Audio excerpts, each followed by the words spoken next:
Good morning, folks. Here's a pretty sequence with solar ionized helium. For those who have taken the time to watch our channel movies, today's news will hit some of the topics hard.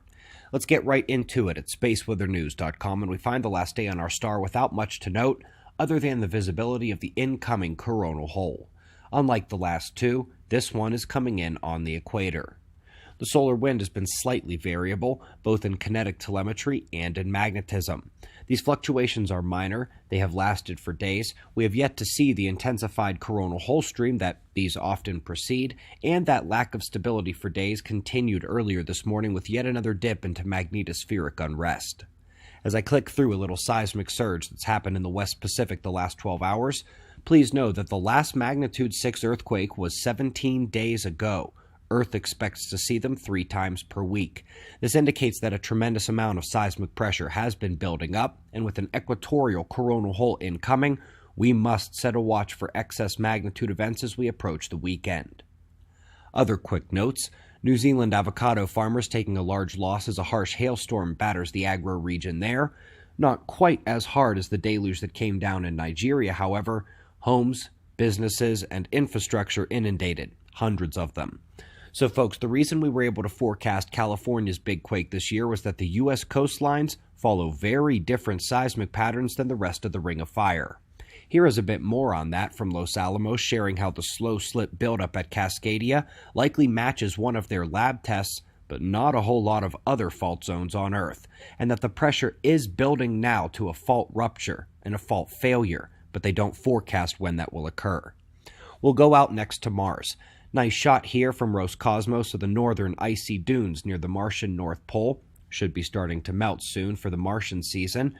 And we have the orbital insertion and lifetime of Capstone set. It is actually in the same orbit as a future craft is planned around the moon, but this is to test that orbit and take pre-mission data for their Artemis mission. Up next, wonderful cosmology note here. Folks, we've long heard about the galaxies and clusters being found lined up and often equidistant apart like pearls on a string, suggesting the peaks of a waveform. And today we bolster the concept that these neighbors indeed all shared construction plans in their orientation. The best bet right now is local field effects over more chaotic plasma turbulence. And now let's begin a double disaster article hit here. First, magnetoreception. North Atlantic haddock larvae not only ubiquitously lined up to the northwest, but the ones they took back to the closed system lab setting did it too, over and over again, even without all environmental signals. Tons of animals and even plants rely on the magnetic field to find food, navigate, orient themselves, and even locate escape paths from predators. As the field fades, the signals weaken, and as our poles move, so do their internal compasses, which can lead to major problems for the fauna. This rapid flip has happened 4 times in the last 48,000 years on Earth, about once every 12,000 years. We are 12,000 years since the last one, and Earth's field is already changing quickly again. Last but not least, a look outside the Earth to the galactic aspect of the catastrophe. We know the magnetized filaments of the galaxy stretch vertical as we look towards the center. Up and down in the radio images, they are tracing the galactic magnetic field. And when you add in the central plane extended from the interior molecular zone, you realize that the solar system has a current sheet. It's full of ionized particles, which is why you see so many cosmic rays coming from there, as the paper indicates. And if you remember the Muska filament sheet, it was the same way. The fields pierce it parallel. Simple takeaway here: the galaxy does indeed have that central electric current sheet. If so, it crosses the solar system much more often than we cross the galactic equator.